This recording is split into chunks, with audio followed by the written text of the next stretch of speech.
This podcast represents my opinion and the opinion of my guests. This is not medical advice, and I am not establishing a patient-physician relationship with any listener. The content here should not be taken as medical advice. The content here is for informational purposes only, and because each patient is so unique, please consult your healthcare professional for any medical questions you may have.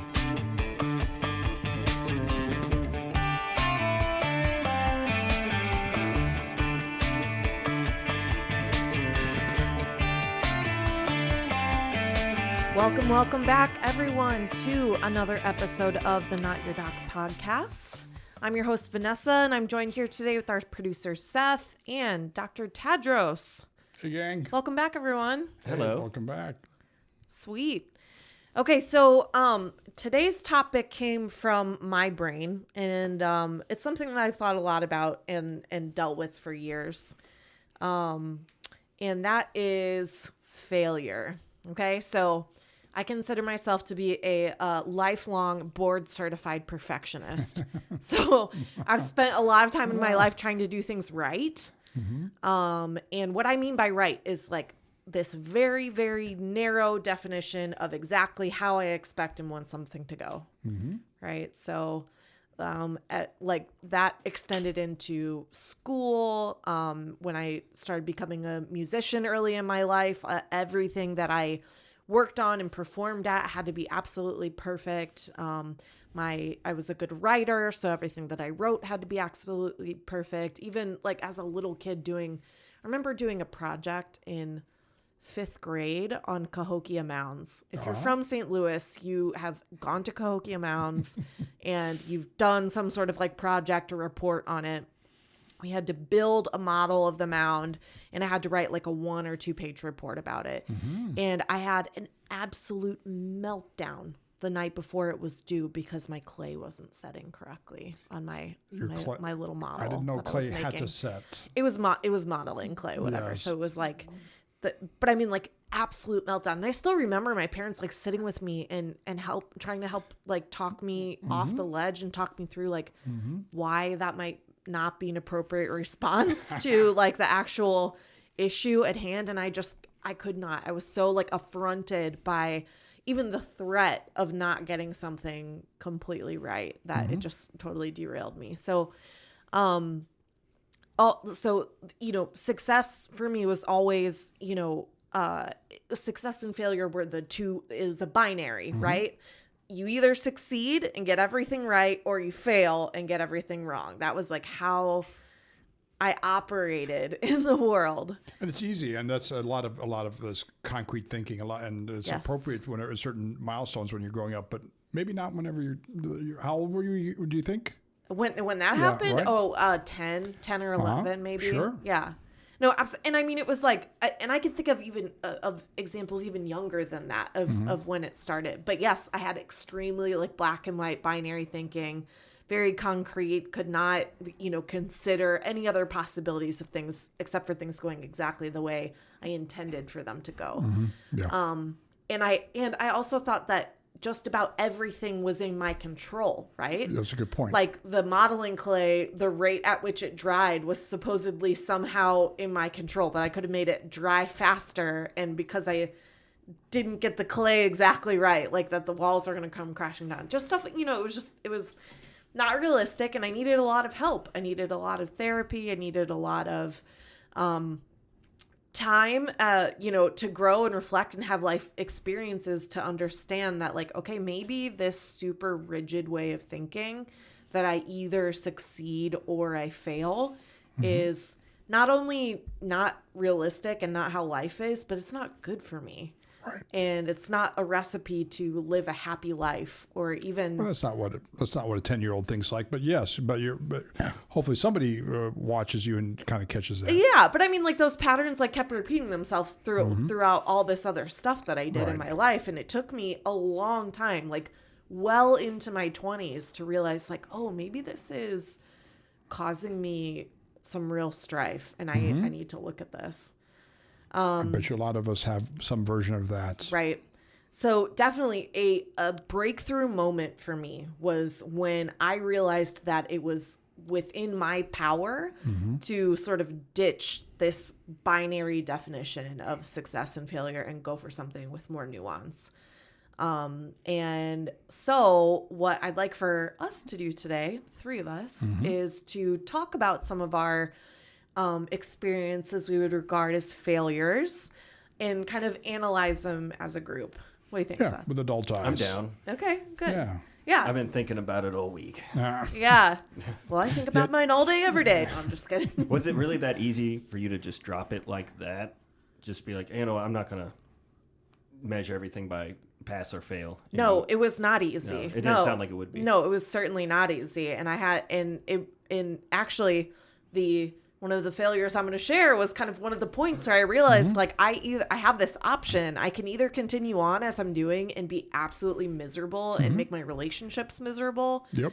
Or I can choose to start thinking about things a different way. And part of that process is letting go of some of these expectations. And there's a mourning process that has to go through that. And we'll talk more of that for sure. I think that's important. The word mourning, MOURNING, not morning. Good morning. Right. But Yeah. yes, that's right. I agree. I think we have. I think we're going to vote that you are correct. That you have your baccalaureate and your advanced degree in perfectionism. I got a slogan already or a saying. Go ahead. It's okay to do just okay. All right, there you go. Yeah, my husband likes to say C's get degrees, and that even like that D's makes get degrees. He even pumped it up. like that gives me palpitations, like literally to say that phrase. Like it's just too much for me. By the same token, we don't want to do half work if we are capable and we had options.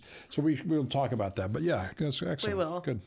Okay, so how we're gonna kind of frame this up is where each of us are gonna share some of our what we consider to be personal failures. We're going to talk about what our expectation was going into it and how we failed to meet that expectation. We're also going to talk about where we got that expectation from. Was it something we put on ourselves? Was the pressure external? Was it a requirement of a job? Something like that. We'll also follow that with how did it make us feel about ourselves going through that? And how long did that experience impact the way that we feel about ourselves? Forever. And then finally, to this day, we'll talk about lessons learned and unexpected outcomes. And the whole goal of this exercise is for us to kind of reframe the idea of failure. Part of that will be with perhaps using different language, right?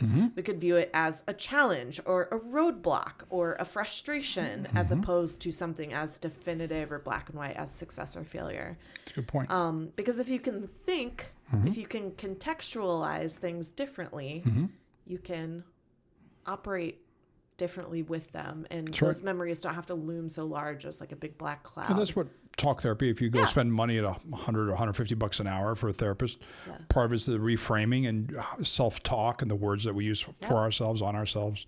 So yeah, let's do it. Okay, sweet. All right, so I'm going to kick us off with a nice big whopping failure. This is my idea, so I'm going to go ahead and launch into mine first. So in high school, I was a really, really great student, and I was also a pretty good test taker. So I got a great score on my PSAT and qualified to be a national merit finalist. Wonderful. Few of them in the United States per year. And then I did really well on the SAT and I became a national merit finalist. Yeah. Congrats still. Yeah, thank you. I know. I was kind of proud of myself. Well, one of the cool things about national merit is that there are several universities and colleges who will give you a full ride, basically, to go to their school if you're a national merit finalist. And interestingly enough, the school that I really wanted to go to that had a highly specialized degree program for what I wanted to study, which was vocal jazz of all things. Okay. Which is like a one place in the United States to do it, probably? No. I think there were probably like 4 or 5 programs in the country at the time. Yeah, but the fact that like I could use this scholarship there and go there at the same time, it was like an ultimate dream come true, right? Cool. So I got the full ride scholarship to University of North Texas. I auditioned for the program and made it into the program, and that was amazing. And I was there for about a semester and then came home over Christmas break and just had like a complete meltdown. I was exhausted. I had been in school like 50 hours a week for the entire semester, plus trying to do all of these other like extracurricular activities with my church. And I was just completely exhausted and burnt out and depressed and overwhelmed and afraid and anxious. And my parents ultimately at the end of that break were like, you're not going to be able to go back next semester. Like, you're going to have to take a break. And I was like, man, okay, fine. So I was going to be able to take a semester off without losing the scholarship, right? I found a way to get an extension, all that kind of stuff. So I was really thrilled about that. So I tried going back to school in the summertime. I was going to take a couple of summer classes and then re-enroll full-time in the fall. And in my time off, and that semester off, I was still just super, super depressed, not doing very well, didn't make very much progress. And so when I went back in the summer, I was only able to sustain it for like a couple of weeks. Yeah. And then same thing again, like had to my dad came down and picked me up and took me home. I mean, I was a mess.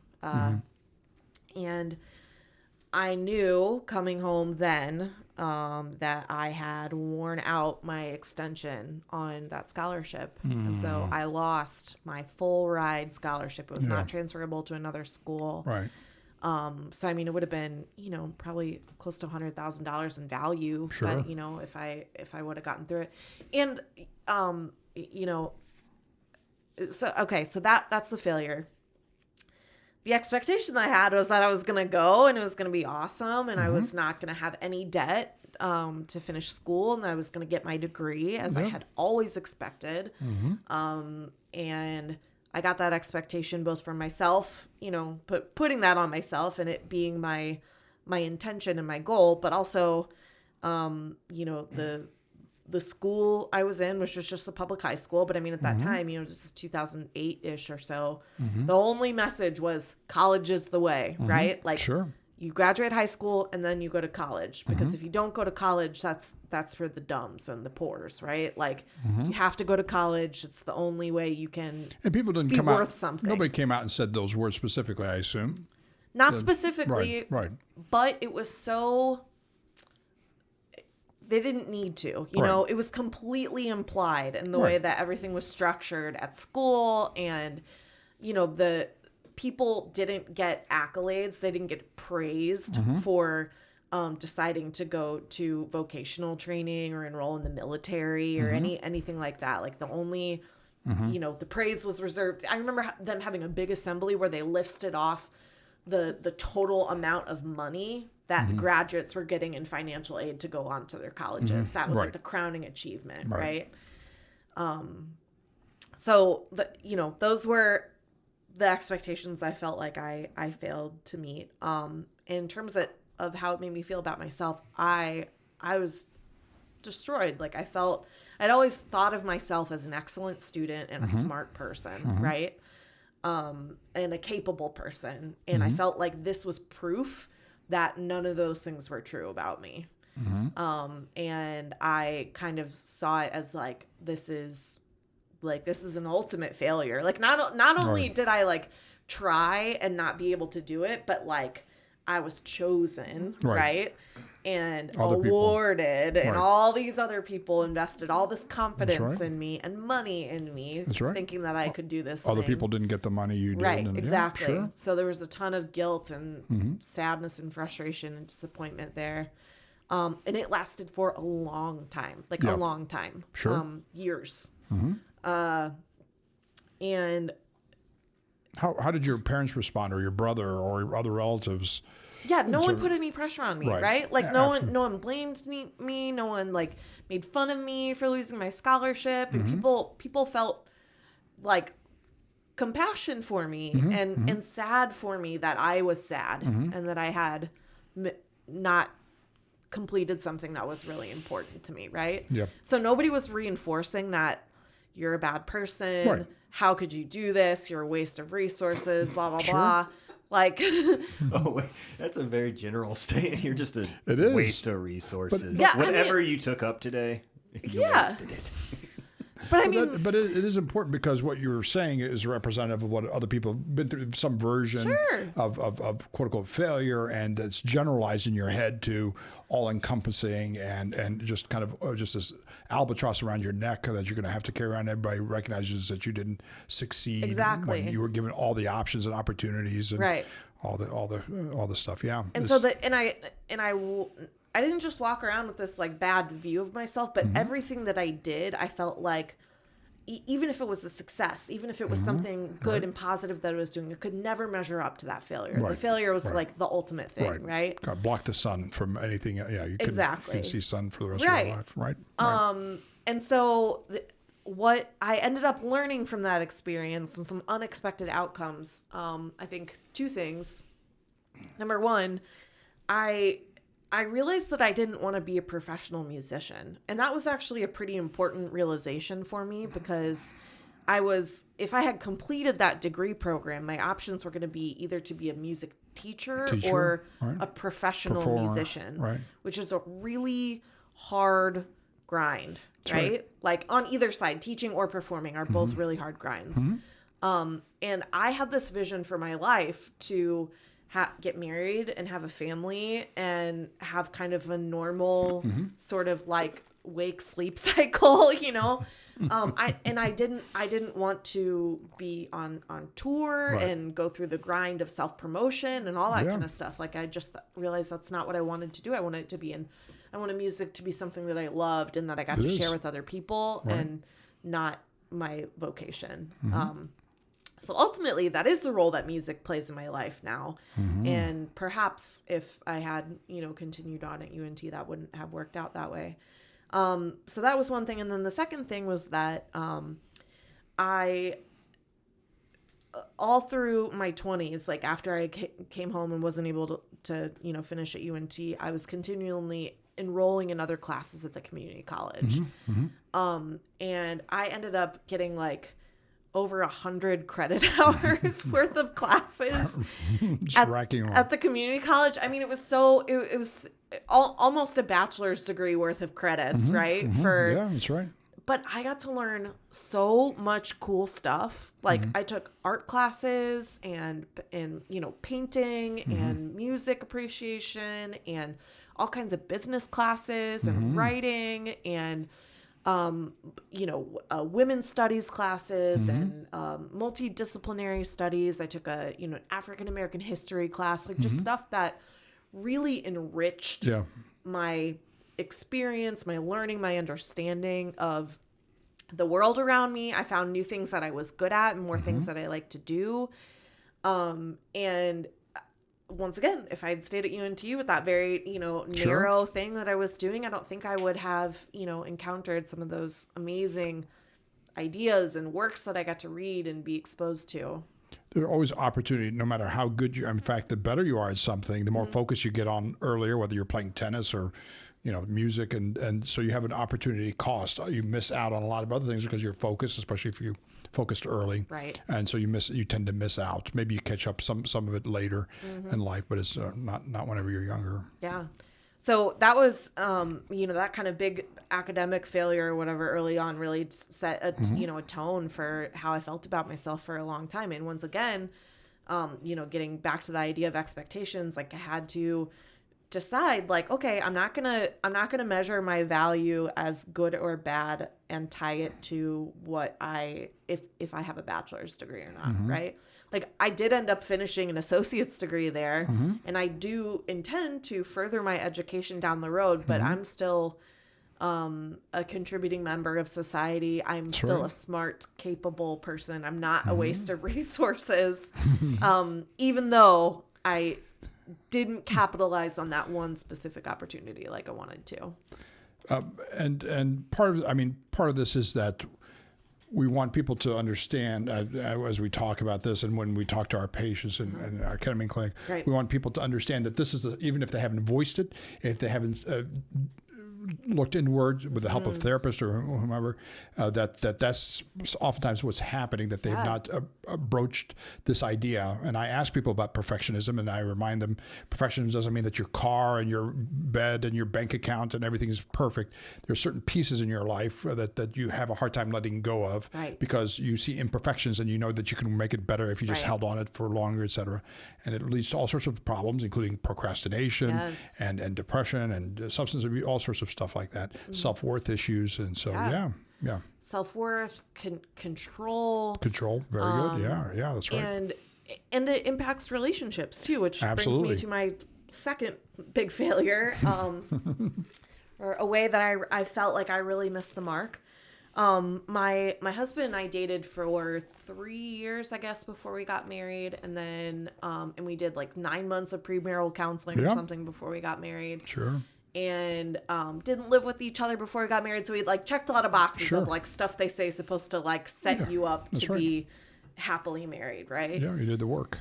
And about, I think it was like a year and a half into it or whatever, we were just miserable. Into your marriage? Into our marriage, yeah. We were miserable, and we separated for like 6 months. Like, I moved back into my parents' house.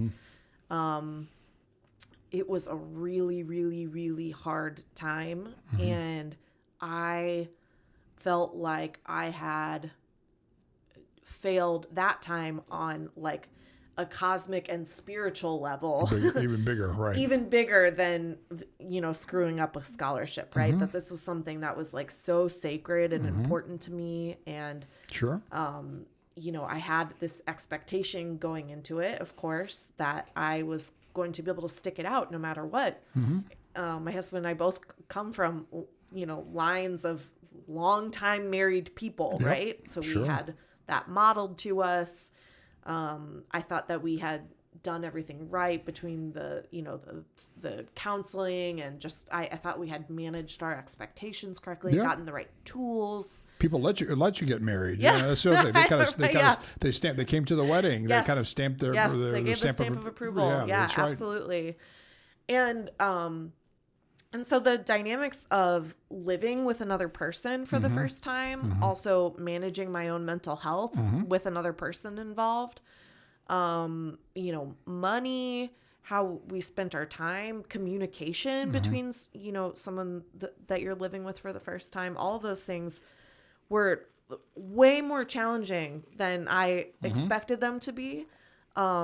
And I had a very narrow and rigid idea in my mind of like what our relationship was supposed to look like. Ought to, yes. And so if we weren't, it caused me so much distress, to feel like we're not meeting the expectations of what I had set up in my brain my whole life of what a good marriage would be. Romantic and time spent together and long conversations about feelings and deeply connected and, combined bank accounts. And, you had it all planned out. I had it all planned out. And incredibly, how dare it? If people would just listen to if they would just listen to me. Just read your mind and listen to what's in your head, it would have been fine.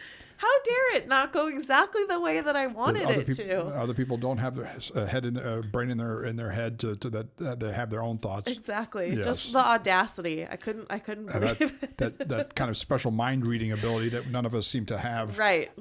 Is actually another thing that gets us into trouble. Yeah. Sure. Yeah. So that was and so my rigid thinking and my lack of ability to even communicate what my expectations were, and then deal with my feelings about how not living up to my expectations, how it was impacting my feelings, all of that. It was a nightmare, Well, even if you had insight or it came out during whatever premarital counseling or whatever, and it's once again, it's very extremely, what people don't realize is just because you say it out loud doesn't mean that all of a sudden, you have insight and you're going to be able to let it go, or you're going to be able to live with something other than the videotape that you have in your head of how things should be. Sure. Sometimes you double down on it. If it comes out, now it's exposed, now everybody should listen and kind of toe the line. Yeah. Yeah, exactly. So that was, an extremely challenging time. And, eventually we did work through it. We talked about this on our marriage episode, and but it was like, it was incremental, changes, very gradual. Not just you, but your husband Not had just to. me. Yeah, that's the Yeah, kicker. it was both of us. Right. We had to really make some adjustments, and it was hard work. Yep. Backsliding. You had some moments of backsliding. Oh, in of terms course. Of, yeah, there was lots of like, oh, I feel like this is resolved, and then it turns out it's not resolved, and then we resolved a little bit, and one of the hardest things too was like realizing that we had gotten to this place where we were like so embittered towards each other. We're just frustrated and angry and bitter towards each other that neither of us could give the other one the benefit of the doubt. That's right. Right. I couldn't let the other one breathe. Just in the same room breathing just annoyed you. Right. Yeah. Yes. And it just sucks the life and the air out of a relationship when you're at that point together. Yes. So, again, that's a whole other talk, but I felt really bad about myself. That, failure or whatever, I felt really bad about myself for not being able to make it work. I felt like it reflected badly on me as a person and a partner and a woman and a wife. All the hats that you wear. All the hats that I was trying to wear. And I felt like it reflected poorly on like how I was doing like spiritually, my relationship with God. That if I had just been more devout or observant, that maybe we wouldn't be in this situation. Interestingly, those bad feelings about myself didn't last quite as long because it was this really, once we were on the other side of the separation, started like building things back together, I realized what a formative and important thing, honestly, that it was in our relationship. It wasn't just because we really did work. Like it was a struggle to get back from that. And now I'm very grateful that we went through that and had that time together. Yeah. Well, you turned into something. A lot of people's separations, sometimes months to years later, that's when the divorce finally finalizes. So a lot of people don't get back ever this strong. That's a really good point, because I really thought that's the direction that things were going in. And that would have been an ultimate failure for me. That failed marriage, period, end of story, divorce, right? And so thankfully we were able to salvage something and work through it. But I actually learned a lot of valuable lessons. And that was a really, I was kind of forced in that situation to take a hard look at myself and about the unrealistic expectations that I had absorbed from the world around me and the relationships that I saw around me, and sort of like society's expectations of things being perfect. Yeah. Do you think the first you picked two? Do you think the first thing prepared you for the second thing better? You were more mature after the college issue. Not really. You don't think honestly. it paints you? No, it's fine. I'm just asking. But you know how so the college thing took a long time to get over. I actually had to work through some of those issues from that initial failure in order to work through the issues in marriage. They're very overlapping. There is some overlap. Yeah, and that's kind of a thing too. Is sort of like if you have an issue in your personality or your thought processes, that tends to affect a lot of different things, right? Yep. Same brain, same past impacts all the actions and how you see things, how you filter things. Yeah. Right. Exactly. So those are kind of my two big ones. Let's kick it to Seth. Top that, Seth. Oh, I feel so bad about mine now. You made me feel so worse after all these years of 20 years of trying to feel better. Oh, well. 19 years of trying to feel better. So you talked about your scholarship. I barely graduated high school because I got kicked out. Okay. So I was a bad kid. I was Hang on. So let's. We got to challenge it right there. So we want to. No, you can use the word bad, but part of what we're trying to do for ourselves, internal or self-talk, externally, whenever you mumble to ourselves, and also the word bad. Because I know what you mean by bad. I generally know, because you're going to explain some more. But I want some of this stuff is like I was not ready for it. I was immature, whatever it was like that. It's more specific and stuff like that. But yes, please tell me. Don't let me interfere too much. I was a good person. I was a good person. I didn't mean any harm to anybody. Right? That's true. I even attended church every once in a while. My mom. She would talk me into going every once in a while. Yeah. I was the punk skater kid, and I was a bad student. We'll say that. I think that's fair. I was definitely a bad student. I did Like not you- like school. Like you bad in that you didn't work hard at it and apply yourself to it, or you had trouble? Both. Both. Really, Okay, yeah. if you think about it. Yeah, I was the Pink Floyd song "Another Brick in the Wall." Yeah. Sure. That really spoke to me. Okay. Yeah. You know, that was that. I'll just sum it up with that. Yeah. So I would skip class a lot, and I ended up my junior year. I got kicked out of school after multiple warnings. And like they had me on camera sneaking out, and they'd show it Yeah. to me, like, "Is that you?" Like, you know, it's me. So skip all this, but so anyway, I had to go to this school. It's called Lafayette High School. This was in my hometown of Jacksonville, Illinois, and that was the quote bad kid school for lack of a better term. That School was for the- ne'er-do-wells. Yeah. Yeah. When will they do well? Nair. Yeah, Nair. Probably Nair. Well, wait a minute. Wait a minute. This becomes a breakfast club, and wait a minute. I can see this turning yeah, well. exactly, Okay, please, yeah. please tell It us more. does. Yeah, I made please tell some us friends more. in there. I Yeah. made some friends in there like it's prison. Prison. And that's funny because I kind of like. Did you say, "What are you in for?" to all the other people? Yeah, people would ask, why are you here, Yeah. and stuff like that. But it was funny because there was kids that went there because they brought a knife to school. Right. They get into fights. They Sure. maybe drugs or paraphernalia or some kind of something like that. And I felt like I was my thing was poor attendance and really, really poor attendance. And, It was almost like a white collar crime there. Yeah, It's- I felt like the guy that was in for embezzlement, and my cellmate like choked somebody to death. So that was my story. But I actually had friends that were already there, so it wasn't not super close. But I was a skater, and we would go and skate every day after school. And I'll tell you how I graduated. I ended up I have some notes here. Yeah, I was like a full credit shy towards wow. the end after going to the school for Yeah, so long. yeah. And let me paint the picture. It's a very old building. All the teachers are big male. Like some of them are. Was a self-defense instructor. Yeah. The other one worked at the jail. He's like, so. Yeah, they kept everybody under control, but there would still be like fights, and like cops would have to come and like search people. Is it mostly male, female students, or was it just mostly male? It was like all Everybody? Yeah, it was pretty diverse actually. Gotcha. Really diverse. Gotcha.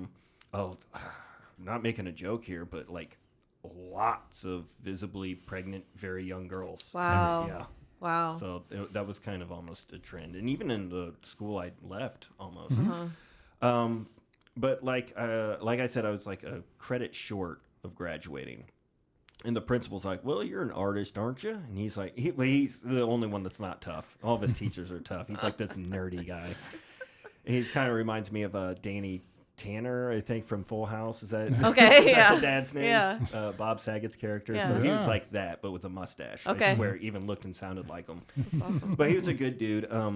And he's like, "You're an artist?" I'm like, "Yeah." He goes, "I want you to paint. I'm going to give you a full art credit to paint the cafeteria." And I had all these goofy like ideas for like talking food, like Veggie Tale, Yeah. Yeah. like cartoon characters. And he's like, "Just have fun with them." I'm like, "Okay," because I'm an artist. I have a notebook full of like faces melting and like satanic Yeah, imagery, yeah. demons, and like creepy clowns. Was Okay, kind of a got thing it. of mine too. I wanted to be like.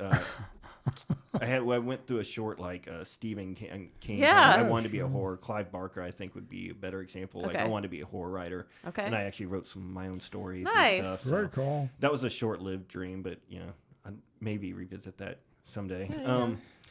So I painted the goofy characters on the wall, and it came out really cool. And that's how I ended up graduating. Yeah. And That's I awesome. actually kind of felt bad because like we graduated with the other school. Yeah. Like I got the red gown and the girls wore the white. I was back with my Sure. old classmates. Like, Yeah. "Hey, how you been? Yeah. You're out." Yeah. Right. Like they came and picked me up or something. Like, Right. And then I even went to the graduation party afterwards in this big field, and of course there was alcohol and everything. Yeah. Everybody's hanging out, and I told my friends like I don't feel like I did the same thing as you. And they're like, "No, we all did it." So yeah. you're Right. good to go. And Good friends. Yeah, they were actually pretty supportive. They were really Yeah. happy to see me at the graduation. That's was the thing. So awesome. that was really comforting because I was like so nervous about going Mm-hmm. because I don't know if I guess some people get nervous before their graduation or whatever, but the way I was feeling was I don't belong here, and I don't think a lot of people go to their graduation feeling like I don't. Mm-hmm. like everybody's gonna look at me like And boy, I got some cheers though when they announced my name. I was like, ah!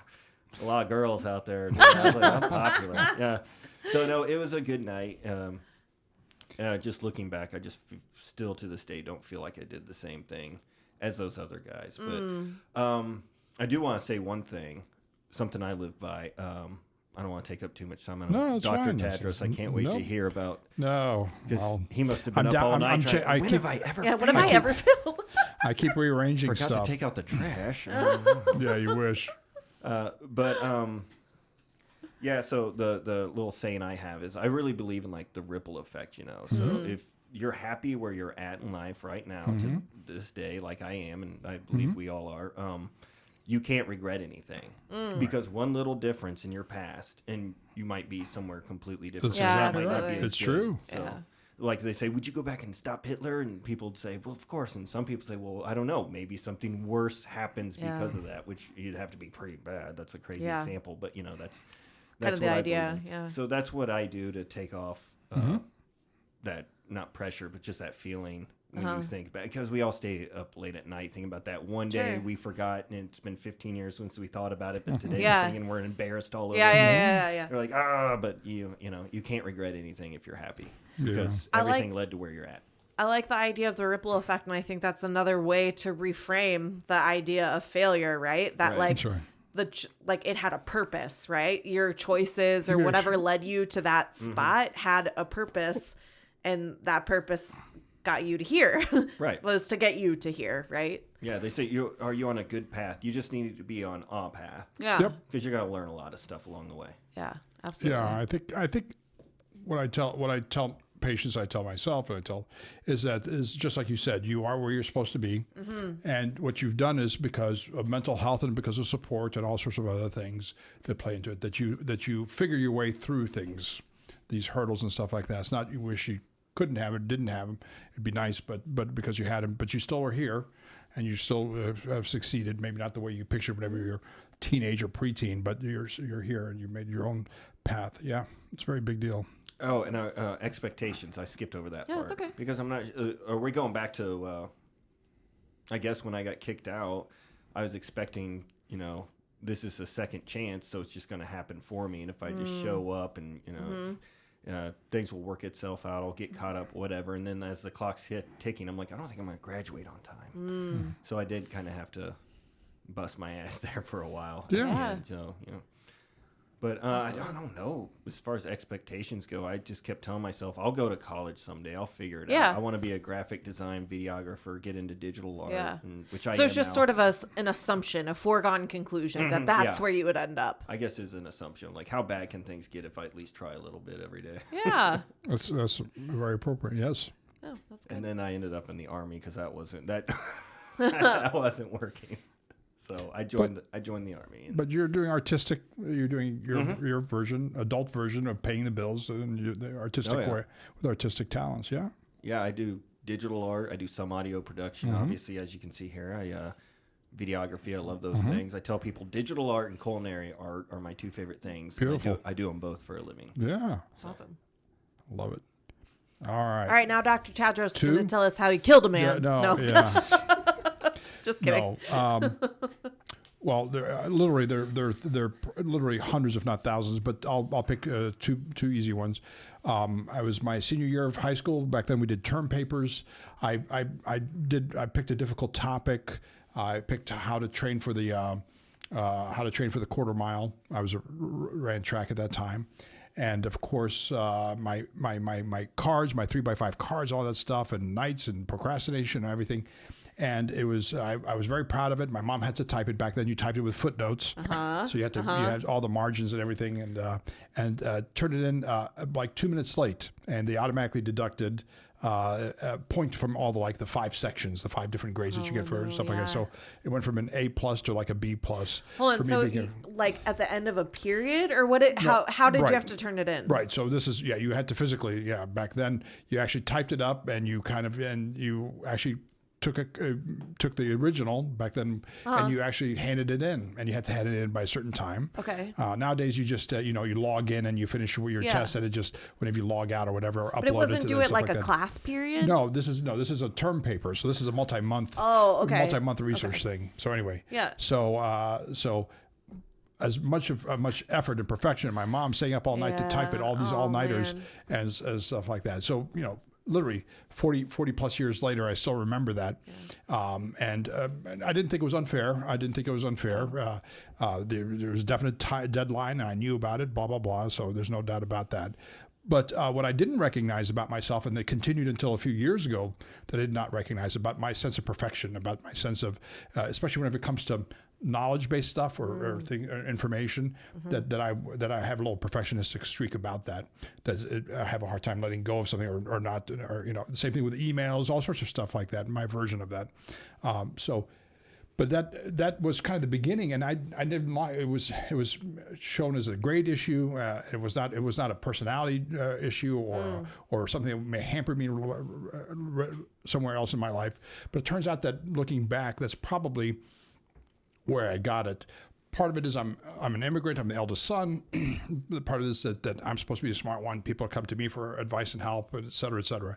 And so this was kind of an extra piece. This kind of wasn't going to be about whales or anything else like that. It was going to be about something that was kind of difficult back then. We didn't have our libraries are much smaller. You have to have interlibrary loan to get books and back then. So getting the resources was a lot harder. Yeah, absolutely. All these things, and sit down with a book and write it down on 3x5 cards, all sorts of stuff like that. But that was the beginning. And so it's only decades later, literally 40 years later, that I finally understand about myself this little piece of, not everything else in my life, this little piece where my smarts equals a good grade, and people reward me and compliment me for that. People rely on me for that and stuff like that. So it kind of translated to other things in my life. I became a physician, and that allowed me with another degree and license to be able to quote unquote help people. But a lot of it was about myself. It turns out my ego was kind of vested into that stuff, and unfortunately in real life, you have more than one job. You have more than one thing to do per day, and stuff like that. So that was the first one. So how did it make you feel about yourself when you? Well, I felt like I felt, of course, terrible about myself. I knew I did good work. Everything, the topic and the English and the syntax and the grammar and the spelling and the footnotes, everything was really fantastic.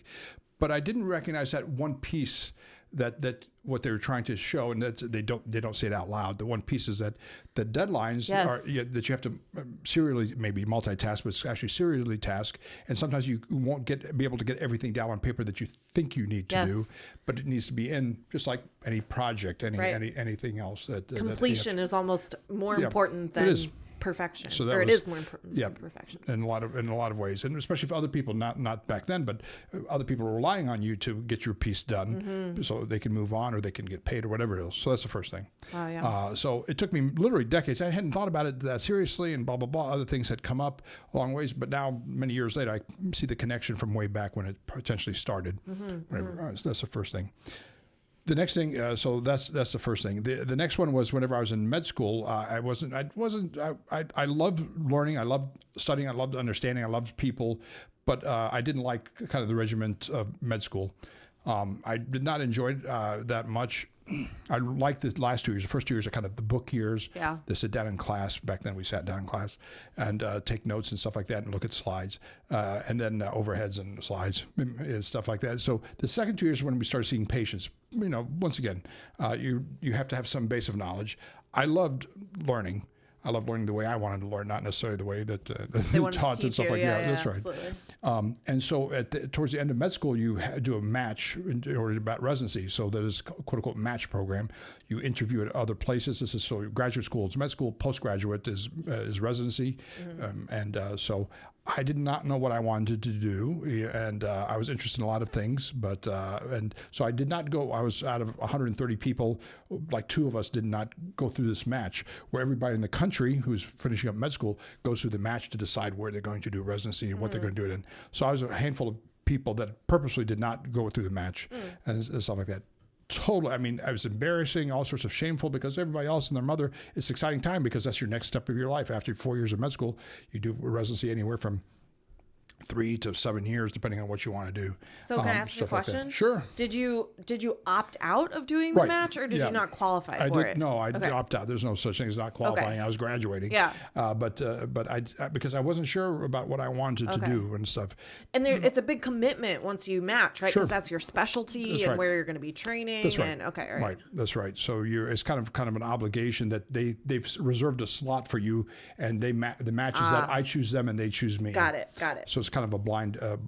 I'm blinded to who all these other places I interview they're going to select, and how they're going to rank order the people that interviewed with them. Yeah. And stuff like that. Anyway, so I did not do the match because I wasn't sure about a lot of stuff in life, but that also stemmed from my kind of sense of kind of thinking highly of myself, perfectionistic of myself.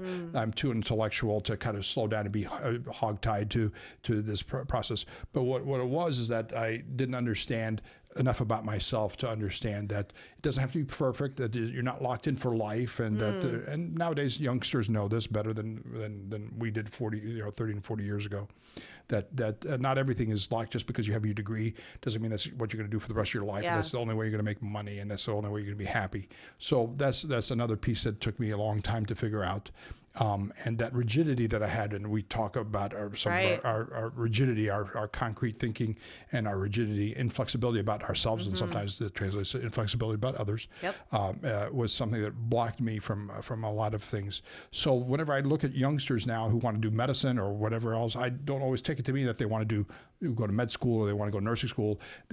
What I'm interested in, and this is what I ask myself nowadays: what do you enjoy? Now it may show up as a profession, it may show up as a degree, it may show up as other things, but some things don't have to, Right. So that was something that I learned about myself, that little bit of haughtiness, because I was kind of stuck about my critical thinking and my intellectual piece that prevented me from being realist. So what was the lesson from that? What eventually opened up to you after making that choice? Yeah, so serendipity. So I didn't go through the match, so we graduated from med school. I'm supposed to do a little bit of research. I was going to be in a lab doing some rat research, and I decided after a few weeks of doing that was not going to be for me. And I went to the head of the lab, who himself is an MD but does research also. I said, "Hey, I can't do this," and he said, "Go get a 1-year internship, because in the state of Missouri, all you need after med school is 1 year of training as an intern somewhere in order to be able to get your license, so you can go moonlight and make money as a physician. So you can't, in the state of Missouri, actually in the whole United States, you can't. You have to do at least 1 year of training past med school in order to get licensed in the state, in order to go practice moonlight. Moonlight means work after hours for an emergency room. In my case, You couldn't take boards. that's right. So, Right? it's a little more complicated. There are two boards in med school, second year, and then towards the end of, and then you do. Then there's a boards towards the at the end of your residency. Okay. So anyway, so I like on a Monday, I put together my CV, my resume. I sent it out on Tuesday to several places around town. Several hospitals have residency programs here in St. Louis. I sent it around town to places that may not have filled their for internal medicine or transitional year. These are two different types of residencies. But anyway, so I sent it around town. St. John's Mercy, the program that was there, the program head of the graduate program head said, "Hey, we already filled out 10 slots, but I'm going to pass your CV up to the chairman of internal medicine. Internal medicine department called me like on a Wednesday. I interviewed on a Thursday, and I started on a Sunday. And that's where I met my wife, and I eventually became a chief resident. And that's where I sit before you today. Wow. Not through the traditional path for a guy who grew up in the straight and narrow. Yeah. But once again, like we all have learned, and I think that's one of our lessons, is that your ability to be flexible. Sometimes you're kind of squeezed and formed and punched through and stuff like that in order to kind of to change, but through kind of we're able to kind of change our expectations and our kind of essentially our lives is what happened. But anyway, so that's part of. It's not. I don't recommend it just to most people. Certainly, there's a well-worn path for people in medicine, for instance, to follow. But it's not if you're not one of those people. There's certain things you have to do in order to get a license, blah, blah, blah. We know this. But not everything is as automatic as they lay it out for you. Right. And I found my own way that way. And one more time, whenever, just in the same vein, I was pre-med, an undergrad. I was a biomedical engineer. Didn't like it the first semester, so I changed to human physiology. Still pre-med, still going to go to med school. And there's a weed out course. Where weed out means this is where they torture you to try to get people to essentially fall. Yeah. So it's the second year at the University of Illinois. Biology 110 and 111. I knew I was not going to be able to. I was going to get swallowed up. 800 people lecture halls, literally. It was so I happened to pick human physiology as my major, where it allowed me to do other coursework rather than biology 110 and 111. Probably the best choice. People say you got to have the hardest, you got to go the best and stuff like that. Well, it turns out I knew myself emotionally that I'm not one of those types of people. So I end up picking a couple of other courses that I loved, human physiology and botany, that allowed me to keep my sanity, still be pre-med, graduate on time with good grades, and eventually go to med school. So once again, a lot of stuff that's not traditional, not the traditional path, and I would never have thought. I grew up in the straight and narrow, right. And I would never think I would deviate from the traditional path. But it was forced upon me, or I forced myself into it, and it worked out. Partly because we keep marching ahead, just like Seth.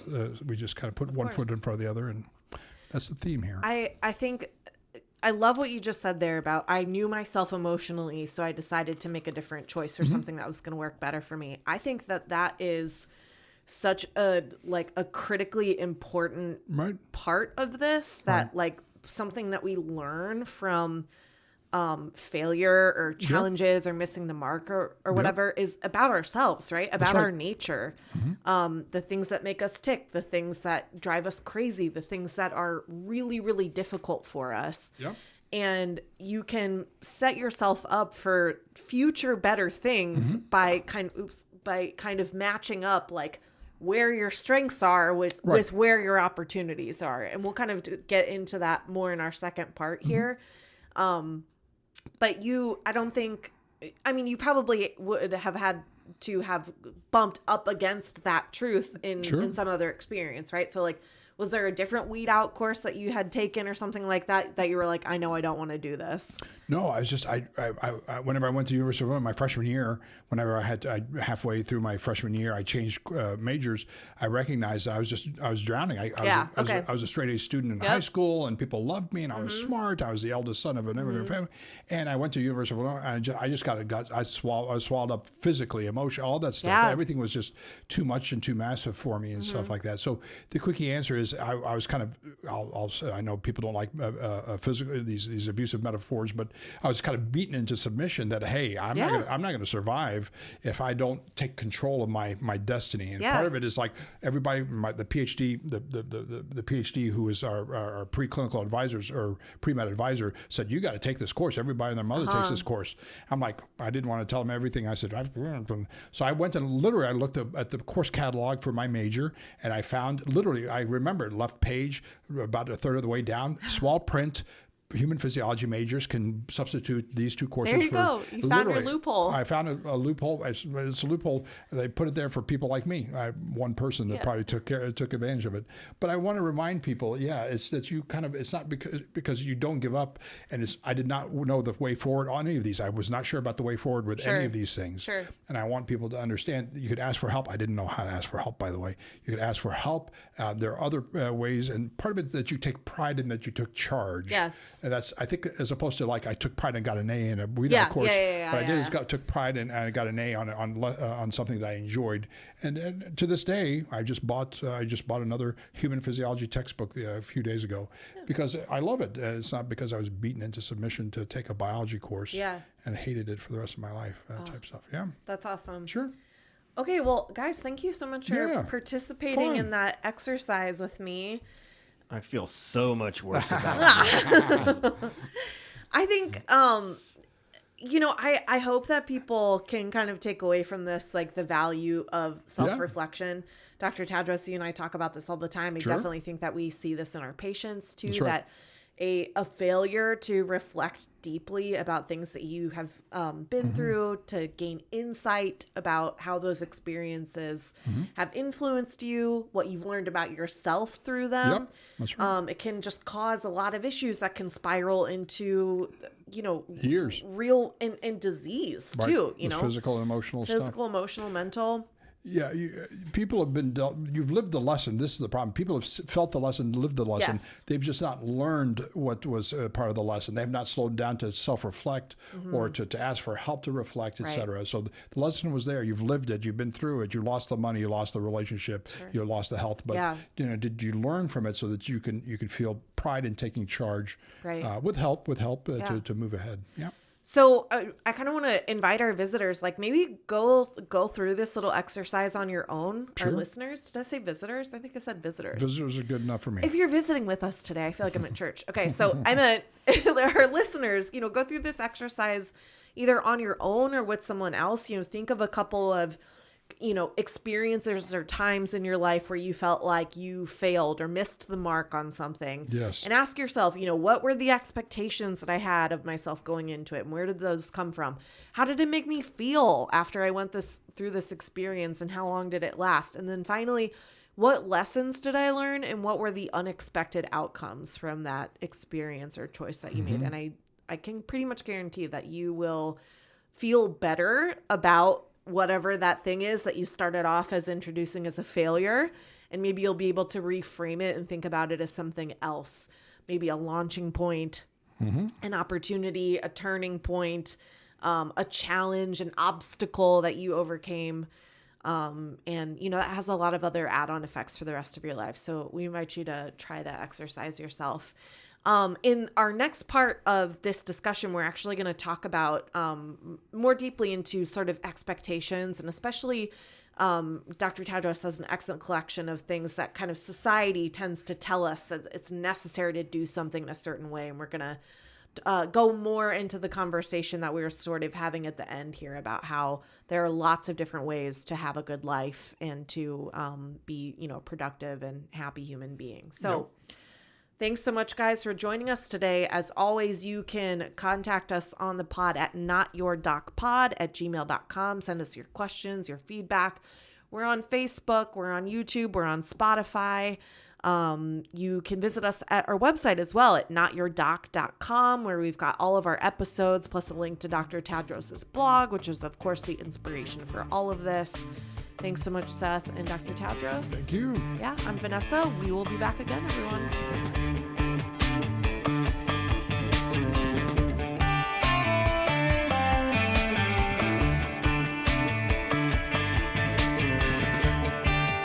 This previous podcast represents my opinions and the opinions of my guests. This is not medical advice, and I'm not establishing a physician-patient relationship with any listener. The content here should not be taken as medical advice. The content here is for informational purposes only, and because each patient is so unique, please consult your healthcare professional for any medical questions that you may have.